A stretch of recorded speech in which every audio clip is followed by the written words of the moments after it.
turning quality into an opportunity for innovation.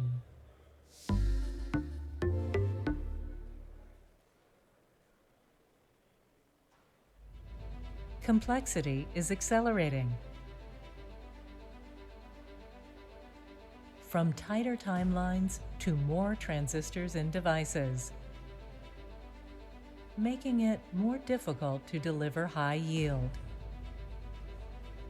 At Tessent Yield Learning, we're designing tools to reduce complexity, enabling a new level of productivity with machine learning, providing solutions that get you to market faster, delivering methodologies that streamline process and design,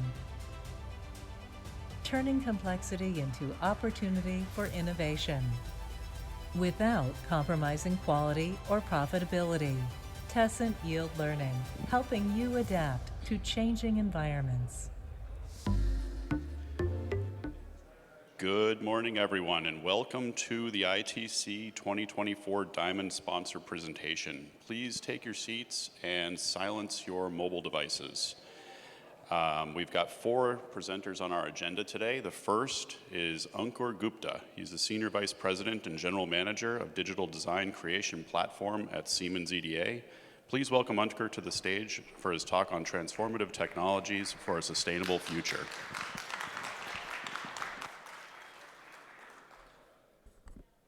Good morning, it's still morning. Hopefully you got a break, you're fully refreshed. So welcome to our Diamond event.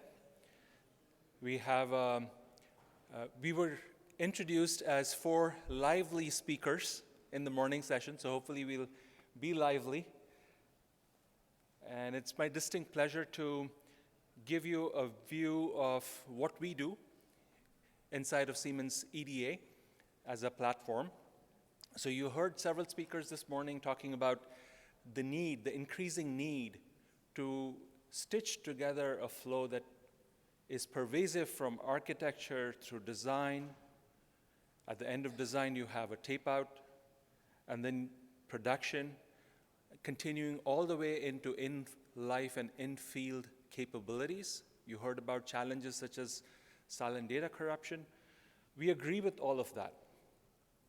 And at Siemens EDA, what we bring to the table is a digital design creation platform, one that goes all the way from high-level synthesis, whether it's for logic or FPGAs, to synthesizing through a Prisa RTL, running Tessent, which many of you know that we launched Tessent RTL Pro for the RTL level testing capabilities, and then power analysis, power optimization through PowerPro, continuing into implementation, which is the design phase, which is where you have full implementation using our Prisa platform.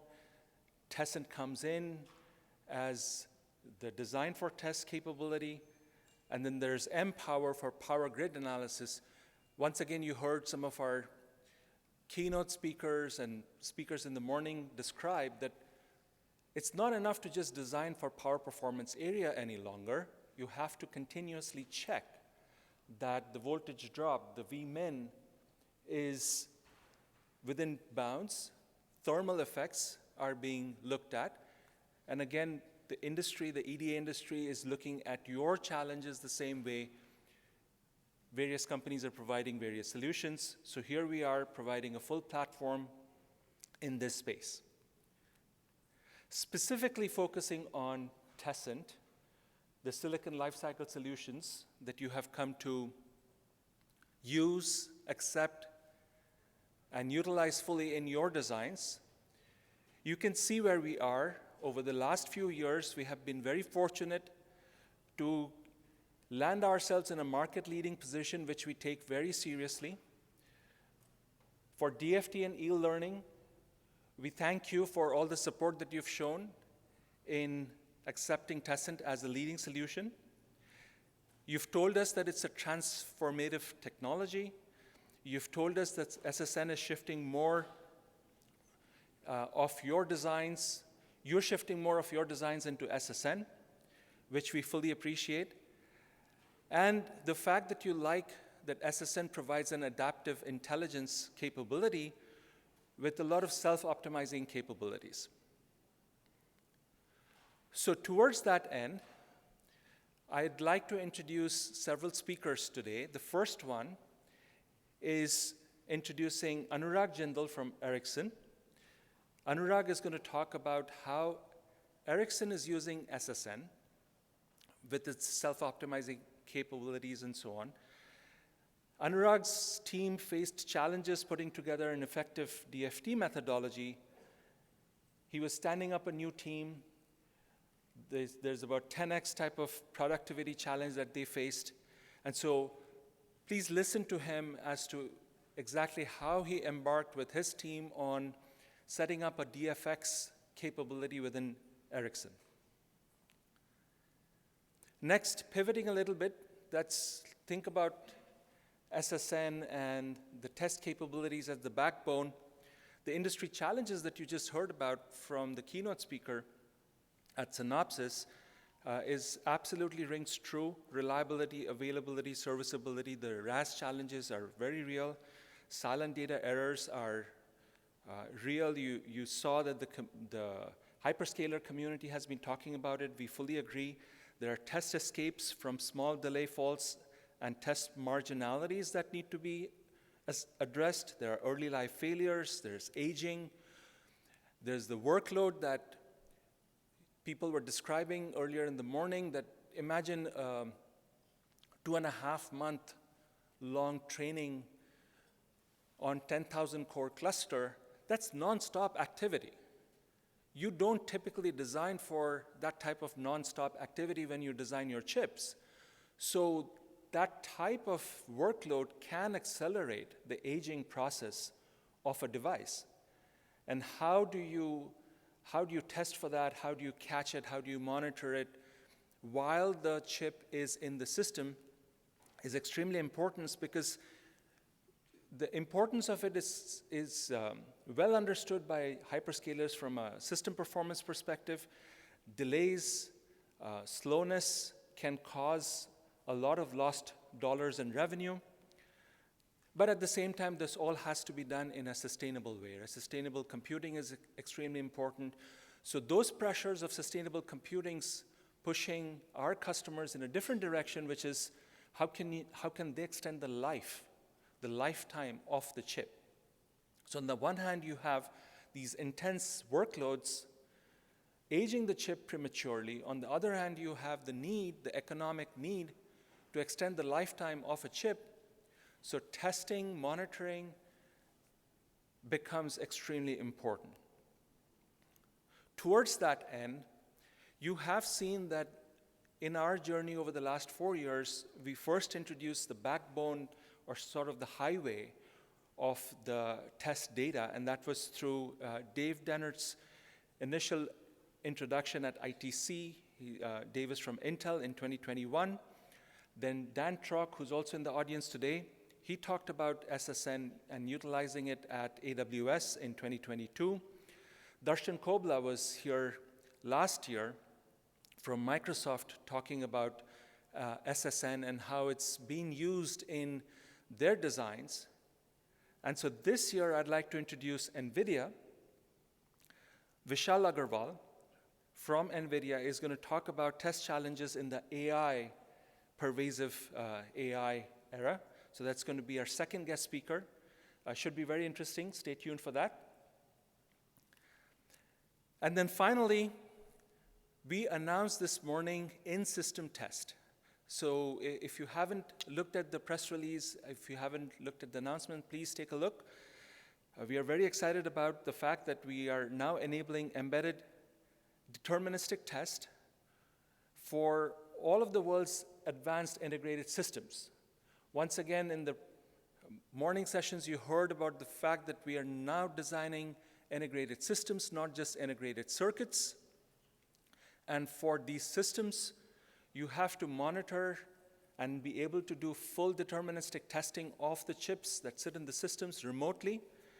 So we have just released a technology which integrates with Tessent SSN. and the Tessent IJ tag-based solution. It delivers high-quality test patterns to test advanced fault models and defects in field. And you can also adapt and change the test content as the systems age. All of which is your input to us for the sort of testing capabilities that you think is needed.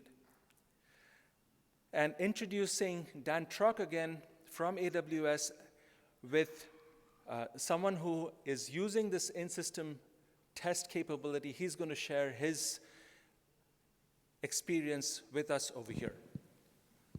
So with that, I will wrap up, and please welcome our guest speakers. Thank you. Thank you, Ankur. Please welcome Anurag Jindal to the stage. He's the head of the DFX group at Ericsson Silicon. And Anurag's here to talk about faster and more effective flow enabled by an integrated platform.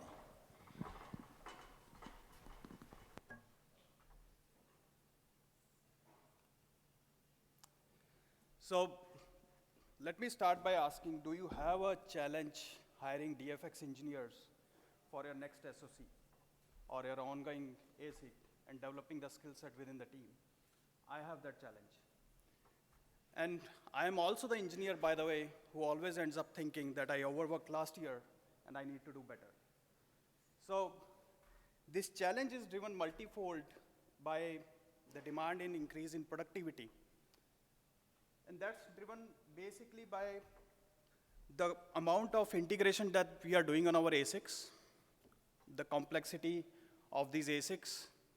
It is also driven by the end-to-end quality requirement from the DFX when looking into ASIC from a systems perspective.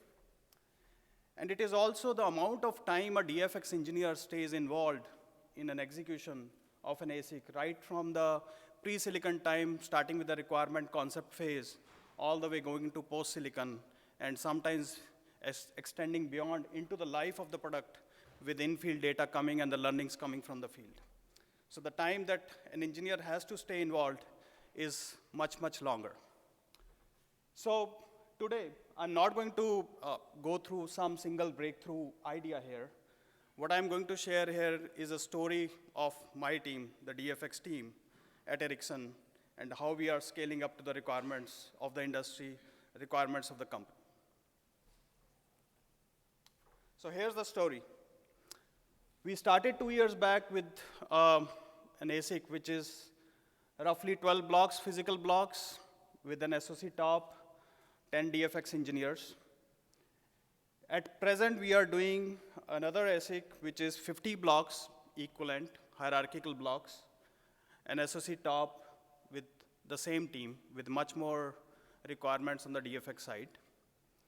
And then future, which is next year, looks like doing a brand new ASIC with multi-chiplet integration on a complicated package. Doing another ASIC in a partial way where my team supporting that ASIC equal or greater complexity. And then supporting the post-silicon work with the in-field teams, the software teams, working with them on the ASIC that we are doing this year. That's another increase of 2.5x productivity that we need going from this year to next year. Put together, 4 years, we need to increase the productivity by 10x. And how do you achieve that? That's a challenge. And this is all with a brand new team, starting and putting all the flows from scratch, starting and putting all the architecture from scratch. How do you do that? Let me take you through another aspect of that. The ASIC DFX, when looking into ASIC from a systems perspective, Ericsson is a systems company, so we don't have single ASIC. We put together complicated systems. We coined this term test lifecycle at Ericsson. What it means is that an ASIC has to support, obviously, the ASIC test for high volume manufacturing. But we also need to support a system level test. And from Ericsson perspective, it means you have to test your ASIC when it is assembled on a PCB with other ASICs through some software interfaces, through functional interfaces. So DFX does not only need to work with your conventional interfaces, it has to work through a software interface or a system level interface. But then we have to look into the in-field and the reliability aspects of it. And reliability for Ericsson is a big deal. The reliability requirements for Ericsson sometimes go beyond the reliability needs of an automotive SoC. And the reason being, these ASICs have to stay active 24/7 for 10 years across harshest of the weathers.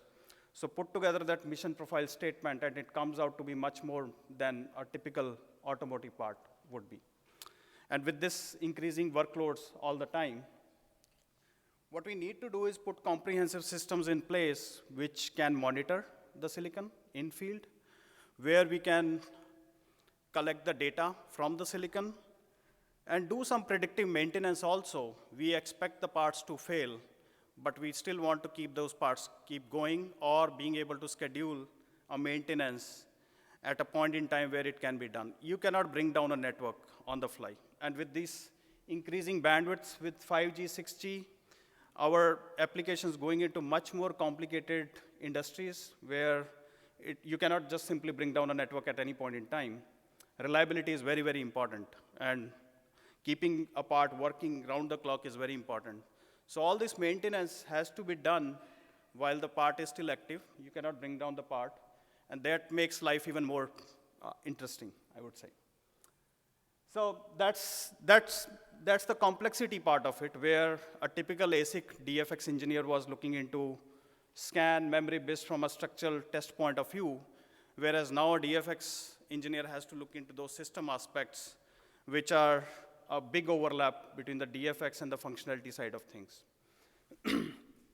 All this while keeping intact the critical functions of the chip, like security. You cannot compromise security, and security is orthogonal to test. So we have to have a fine balance between test and security, and cannot compromise on both of these across this life cycle. And security may mean different across different aspects of this test life cycle. Debug is another thing. While you're collecting the data, you're testing your chips, you need to be able to debug a problem which may show up at one point in time, but may not show up in the earlier point in time. Silicon lifecycle management, tool chain compatibility are some of the other challenges that you have to make sure you comprehend well in time, and you look into these aspects more appropriately across this lifecycle, as I said. The other angle to look into the complexity, as I mentioned, is the overall execution flow of an ASIC.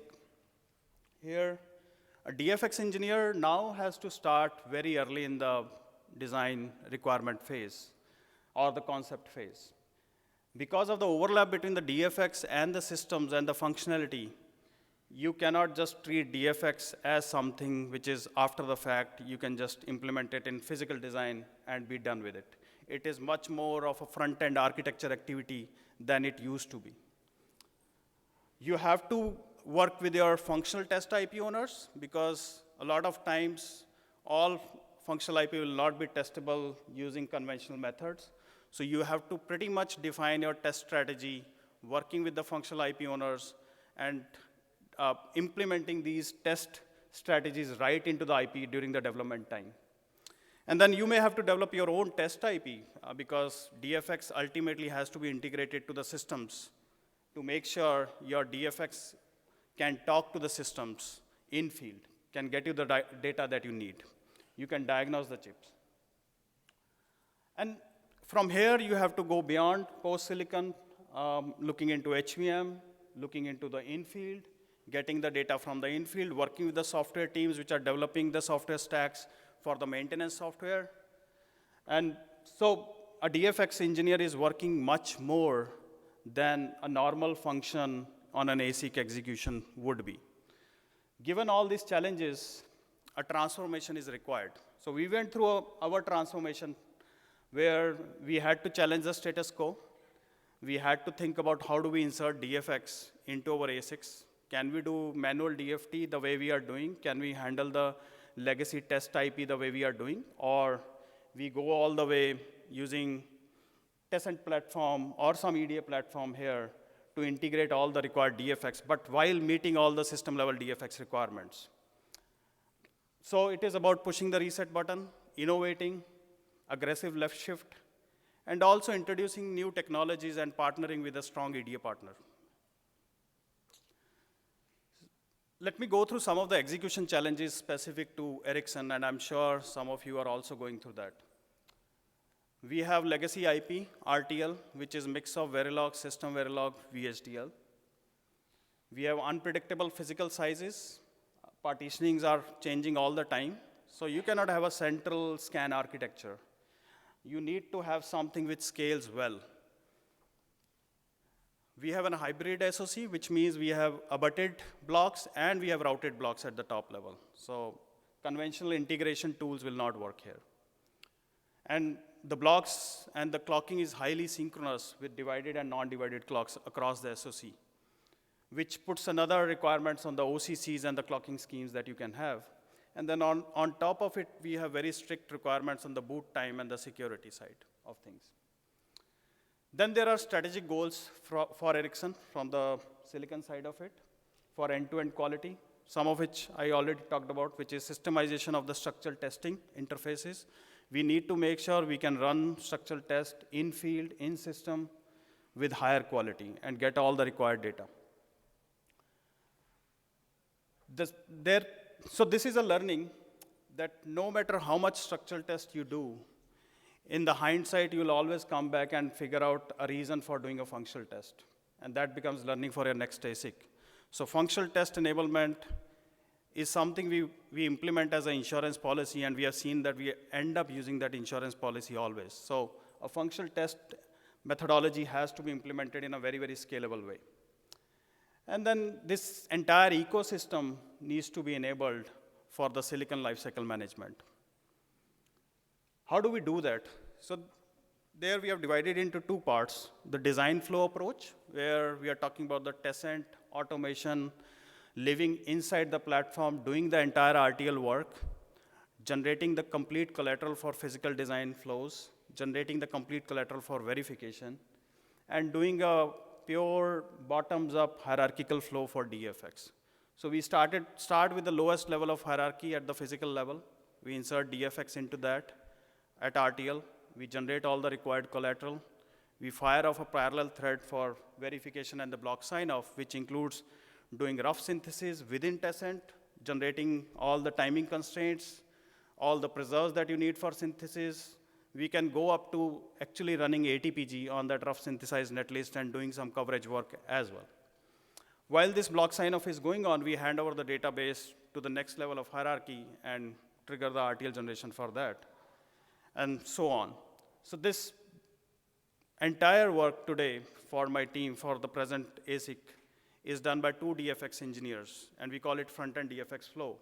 But this was in an earlier place, it would be a job done by 5 to 6 engineers, taking multiple weeks for a single release. Today it is push button, having 2 engineers doing all that work with highest quality possible at the root level itself. And this is not to say that the blocks are only inserting typical scan controllers and the DFT controllers. There is custom blocks, there is custom SerDes, there is custom logic that needs custom DFT, and all that is handled by adding custom DFT controls, but still staying within the tessent platform. So it is all because of the powerful RTL modification capabilities of tessent that we can handle this VHDL system Verilog kind of legacy RTL while inserting a very comprehensive DFX logic into our chips. The next aspect is the DFX architecture. So here we did some changes or introduced the technology, making sure that we can scale up. So SSN plays an important role there. We did not want to have a central scan architecture where you keep on changing your SoC top the moment a new partition is to be introduced. So how do you do that? You introduce SSN. You keep on abutting your blocks, you keep on extending the chain, and you don't need to think about your GPUs any longer. That is taken care by the software, taken care by the throttling capabilities of the SSN. Similar goes for IJTAG network, which is 2 folds. One, it is physical aware. Again, we don't have to change anything. You just abut another block alongside, and you're ready to go. But the other part of it is IEEE standard. So in the earlier slides, I talked about keeping the tool compatibility. Across the life cycle, we wanted to make sure that while Tessent can generate patterns for HVM, for the ASIC test, we can use other industry standard tools for us to generate the software for test, for our system level test, for our in-field test. We did not want to reinvent something to write custom software, so it connects all the dots for us. We have a concurrent Bizer chain running alongside this SSN IJ tag, which keeps things physical aware. And concurrent because, as I said, we have very tight requirements on the boot time. So we are downloading twice the data into the chains using Bizer controller from Tessent again, where we are downloading the compressed data for repair and the uncompressed data for the user trims for the analog blocks. And then we have IST sitting at the head of this entire JTAG network, which helps us do the systemization. We wanted to run all these tests through a system level interface. And APB in this case, we are actually able to connect any instrument as far as it is on JTAG, call it logic BIST, memory BIST, but going beyond that, if you have a PLL BIST of your own, if you have a ADC BIST, as far as it is on the JTAG network, we can convert a ICL and PDL and run it through the IST block. And that helps us do the systemization part of it. And then, as I said, we need some structural level of debuggability while in field. Scan, dump, memory dump are typically people have been doing, but that's done custom. But this is now enabled while living in the Tessent platform. This is my last concluding slide.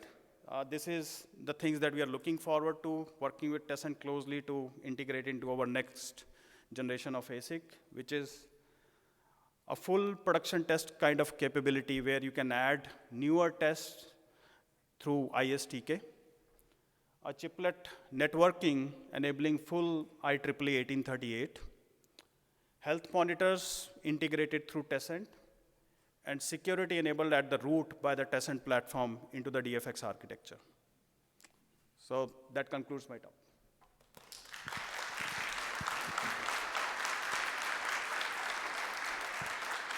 Thank you, Anurag. Please welcome to the stage our next speaker, Vishal Agarwal. He's a senior director at NVIDIA. He's here to talk to us today about test challenges in the AI era.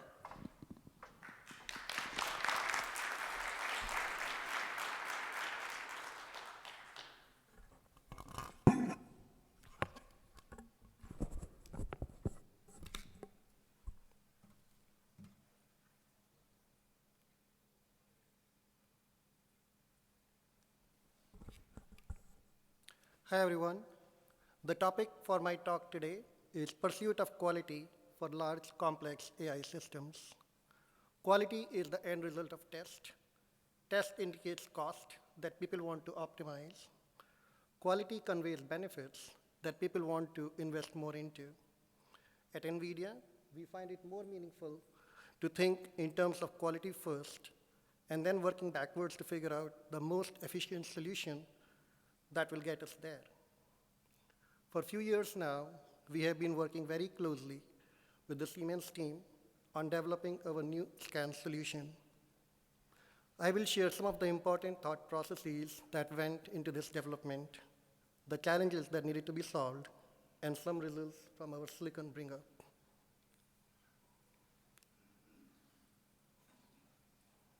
This slide may look familiar to some of you. It is copied from the launch presentation of NVIDIA Blackwell by our CEO, Mr. Jensen Huang. This is the most complex chip ever made at NVIDIA and the most important product for AI in the world today. Blackwell is two reticle-sized chiplets connected together by a very high-speed interface. It is surrounded by 8 HBM dielects on the substrate. Blackwell-based systems deliver 4x higher AI training performance, 30x better AI inference performance, and provide 25x better power efficiency versus Hopper platform, the current market leader in AI today. Alongside these truly impressive capabilities of Blackwell, RAS, reliability, availability, and serviceability, and IST in system test, they are also called out as a product launch feature. The reason is very clear. There are 200 billion transistors on a single chip. 100,000 of these chips work together for weeks at a time, solving important AI problems. The quality requirement for this kind of system has to be extremely high. Let me start by sharing some important details about our existing scan solution. NVIDIA Maths, mechanism for accessing test over a high-speed interface like PCIe. We attach a PC to the side of an ATE and use it to drive a very large amounts of test payload at a very high throughput of PCIe. This allows us to bypass the traditional test time and memory constraints of a standard ATE setup. The complete solution, consisting of system architecture, hardware, and software, was developed by DFX team at NVIDIA in close collaboration with several other teams. Our previous scan solution was also largely an in-house development. This time, we decided to redesign it using the best solutions available in the market today. This was a major change in our strategy from the past and carried considerable risk. There were 4 pillars to this solution. The choice of architecture is arguably the most important decision in any project.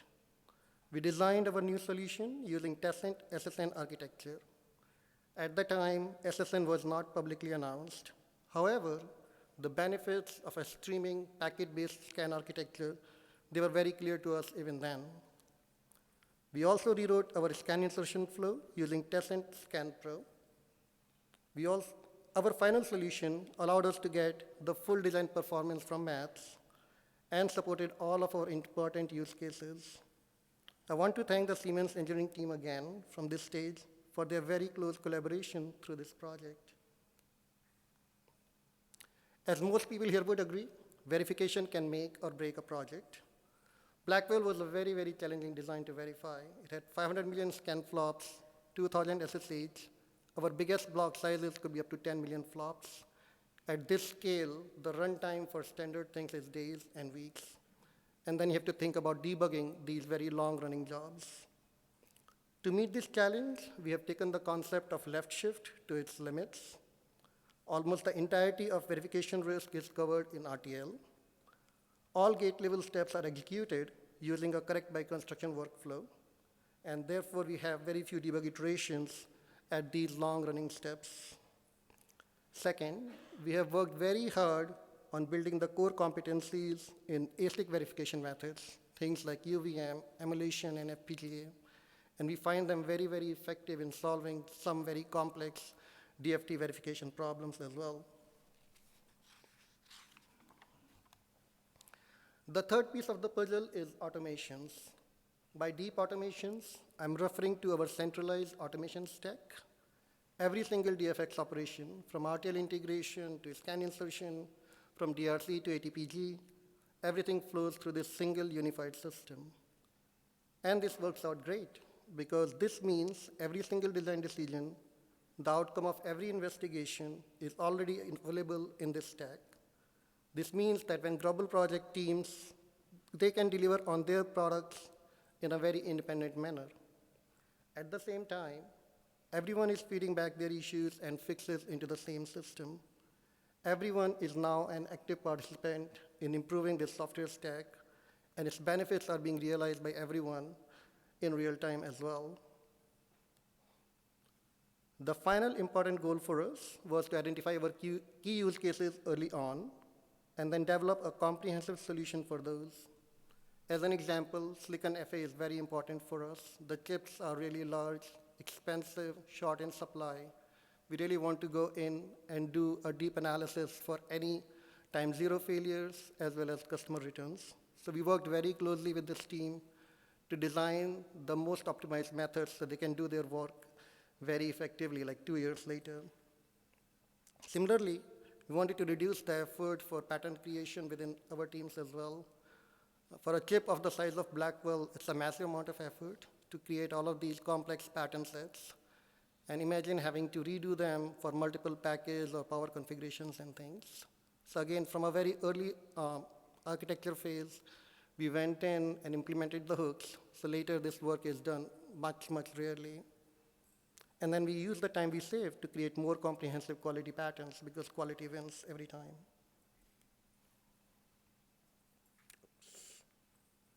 So, leading this project over the last 4 years was a great learning experience. I wanted to share the most important ones. They might be of benefit to some teams that are at a similar decision point today. First, the end impact of such projects is really high.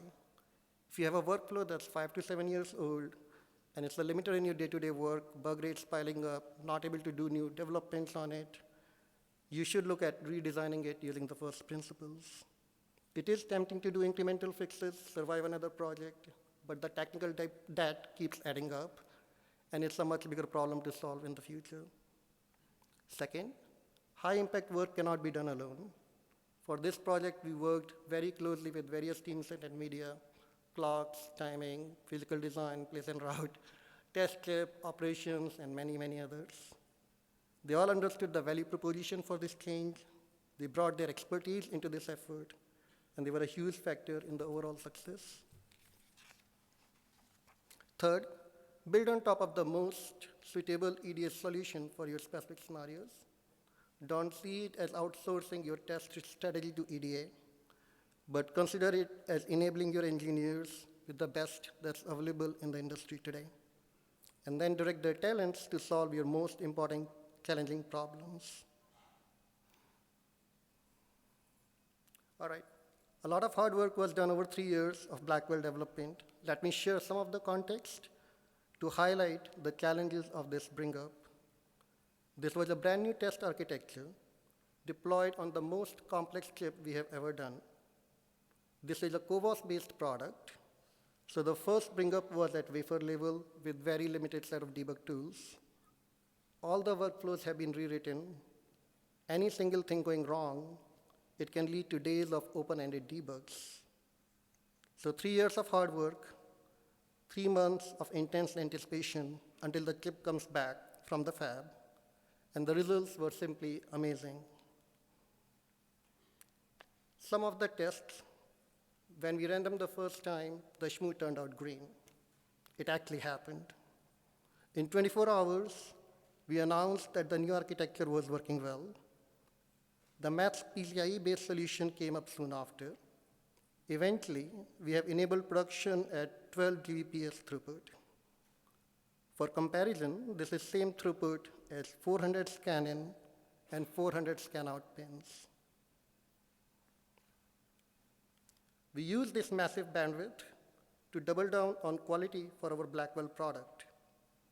The total scan payload data on this product is 80 gigabytes, 50 GB of which is what we call advanced coverages, things like cell aware, small delay, and some of our internal developments as well. Test time is not a strict limiter either with maths. So we run the same test at multiple voltages, frequencies, and temperatures, and we try to filter out the very marginal defects at the wafer level itself. So to summarize, the redesign of NVIDIA scan solution has enabled us to deliver the best quality available in the market today. And it has set up a great platform for the next several years of innovation. We look very much forward to the next phase of this journey. We will also be presenting a technical paper on this work later this week. It's on Thursday, 11:30 a.m., and I invite all of you to that presentation. The final thought that I wanted to share today is the idea of a quality architecture. In our industry, we have design architecture, verification architecture, test architecture. I think there is room for something new, what we might call a quality architecture. This would be a systematic approach to ensuring silicon quality, spanning the entire life cycle of the products. It would start with what we do well, our ATE capabilities, test coverage, stress test, yield improvements, et cetera. But it would extend further into the complete silicon life cycle from individual chips all the way to the entire data centers. In each of these environments, system-level tests, board-level tests, system deployments, new capabilities will need to be created or made more accessible and efficient. And it also acts as an enabler for silicon lifecycle management, or SLM in short. And who knows, perhaps the two things become the same thing down the road. While the specific details would be too many and will be figured out over time, I wanted to make 3 points that I feel are very important for this vision. First, we should be able to release most complex test patterns to every part wherever it is, whether at system level, board assembly, or out in the field. Modern chips are very complex, and we will certainly learn new things over the 3 to 5 year lifespan of a product. It would be a huge step forward to deploy these learnings to the fleet on an ongoing basis. Second, we need to be able to bring back a lot of data from the field to the engineers working on test quality. Without real data on what's working well, or common symptoms from a large number of failing parts, the engineers are really working blind. Third, it will require the various players in the industry, large and small, to all work together in creating the various solutions for this stack. I hope that at ITC, many such discussions will get started, and we will all find new ways to move the industry forward. Thank you, everyone.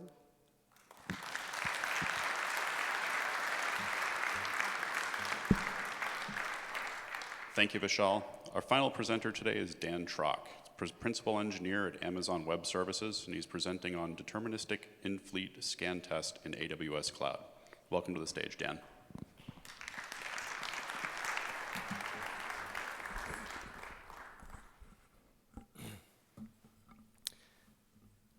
Good morning, everybody. Thanks for having me today. Yeah, I'm really excited to be here. It's really amazing. Every time I come to ITC, I see how quickly things are advancing and moving forward in our field. And Ankur just mentioned that I was here on the stage 2 years ago. I was trying to convince people to get started with SSN and give it a try. And here we are just 2 years after that. You know, everybody's building SSN, right? It just got adopted so quickly, and it's really amazing to see how people build things and optimize on top of it. So today I want to talk about something that we've also built, how surprising, on top of the SSN, and it is the in-system, or as we call it, in-fleet scan testing of silicon chips in our data centers.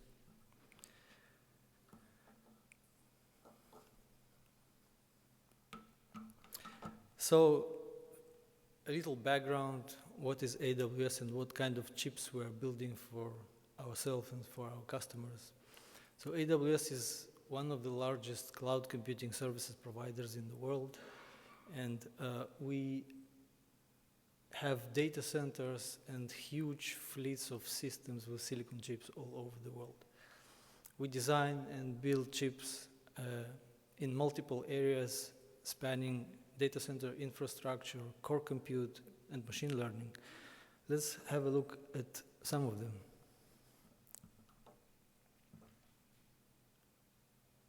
Yeah.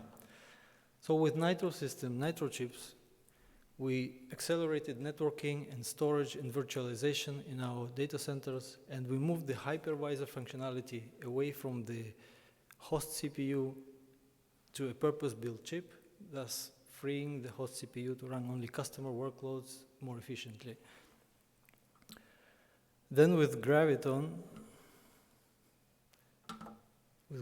we've built host CPUs, and they deliver best price performance for a wide range of cloud workloads. The majority of customer compute today in AWS runs on Gravitons. Inferentia and Trainium are our purpose-built deep learning accelerators designed ground up to deliver best-in-class price performance and energy efficiency for those who want to run machine learning, inference, and training. So why is in-system test has become so important to us? So we have the early life failures, we have the aging degradation, right? Some degradation going on, and we all know that silicon wears out with time. So we have potential faults from this, and we have potential data corruption faults, right? So it could be a result of aging, or it could be just a test escape. And we all know this, we all talk about it a lot these days. But again, in data centers, we are more sensitive to this kind of problems because of the size and the scale of our systems, right? So imagine a huge HPC cluster or a machine learning cluster. There's many components running intensive computations together collectively, and if even one of these components has some corruption problem, then all of the outcome of the computation can be invalid, okay? So you would need to restart. So if you're training a large model, for example, this kind of error may take you weeks back in time, okay? So we want to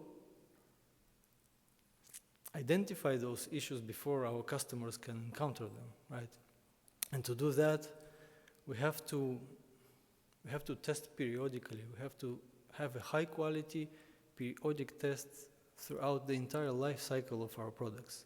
So it's no longer sufficient just to test production testing and ship the chip and forget about it. No, it can't be done anymore. We have to be there all the time, monitor, test, and till the last day when we decide to degrade it and remove it from the fleet. So what kind of test can we run in this periodic manner? So clearly the basic is the functional test, right? We run lots of functional tests, it's true. We run it in every stage, in system assembly, in vetting procedures, and particularly periodically in the fleet at every opportunity. We also have some on-chip telemetry, right? We have those monitors that we check, the PVT, the heat, the path margins, and jitter, and all that stuff. And all that is good, but it's still, together with the functional test patterns, it's still kind of, we believe it's just, scratching the tip of the iceberg. That the bulk of the potential life cycle faults is still under the water, and to expose it, we have to do a comprehensive structural deterministic scan test and apply it periodically in the fleet. So this is why we pursue structural and system testing. So here is a design that we've built with in-system scan. It's a large multi-die chip, and we have a center die, a large die in the center, and a few more dies that are small around it. So the table below shows some information about this chip. You can see that the C die alone is more than 100 million flops, and it's quite large. The satellite dies comprise the DRAM and PCI interfaces, and the main die C is very large, like I said, has very few GPIO, and has no high-speed I/O at all. So we do in-system tests here on all of these dies, but I want to focus particularly on die C because it's the largest one, it's the most important one. So let's dive a little deeper here. So here is die C with the SSN data path, and when testing in production mode, all test data inputs are injected from the tester through the IOs and aggregated in one central location. You can see it marked in red, the SSN reorder module at the bottom. Everything is aggregated there, and basically in that place, the internal chip SSN data path begins and ends, right? So this is also the place where we put the in-system test controller so that it can easily intercept and take over the IJTAC and the SSN bus clock and data of the chip.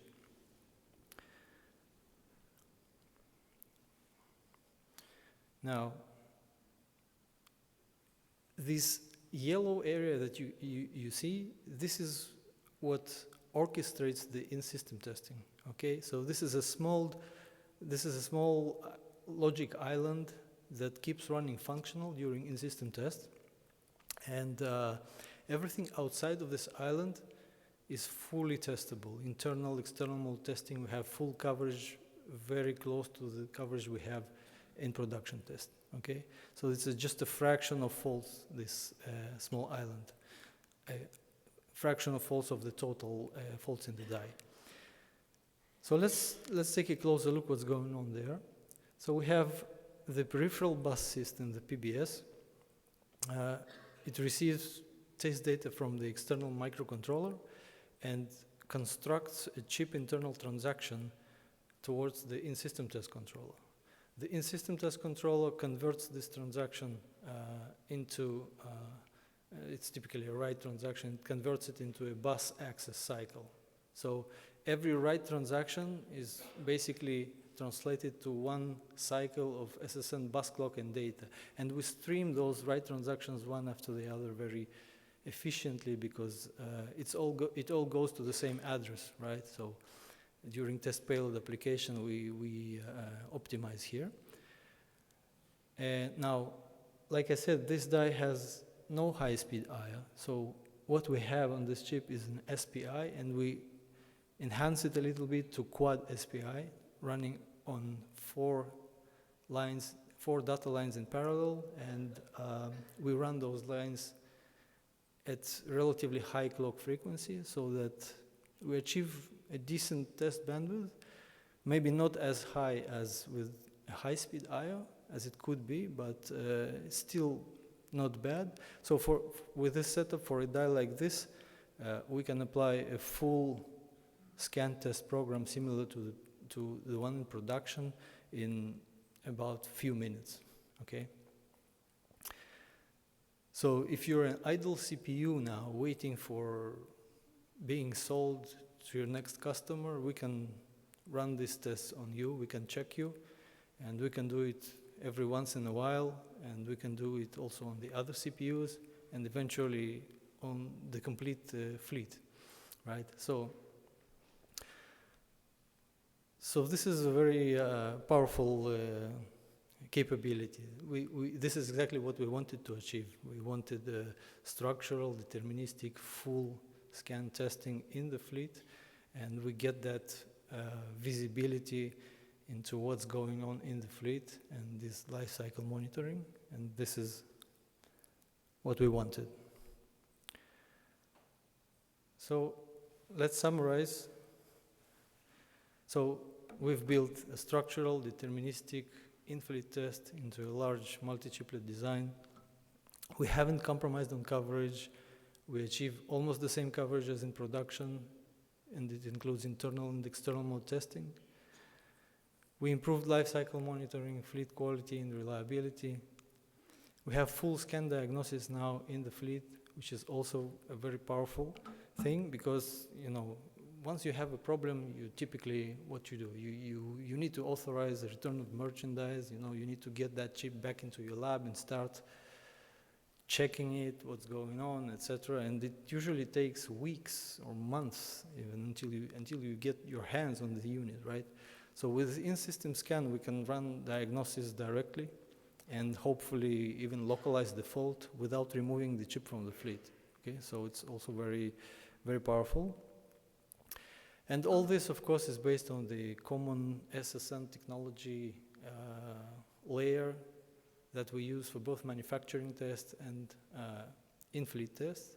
We generate those patterns just once, and then we retarget them either to the I/O pads for the tester or to the in-system test controller for the fleet testing. Okay. So if you're interested in more details, we have a nice paper, and please read. And you're welcome also to attend the industrial track session on Thursday, where I'll dive a little bit deeper into the details of this work and present maybe some more interesting related findings that we didn't have time to discuss here. Okay? Thank you very much, and have a nice test week. Thank you, Dan. Thanks all of our presenters, and thank you all for joining the Diamond sponsor presentation today. For additional information on these topics and more, please feel free to visit the Siemens booth on the exhibit floor and talk to one of our representatives. Stop by and enter our daily drawing. Thank you and enjoy the rest of the conference.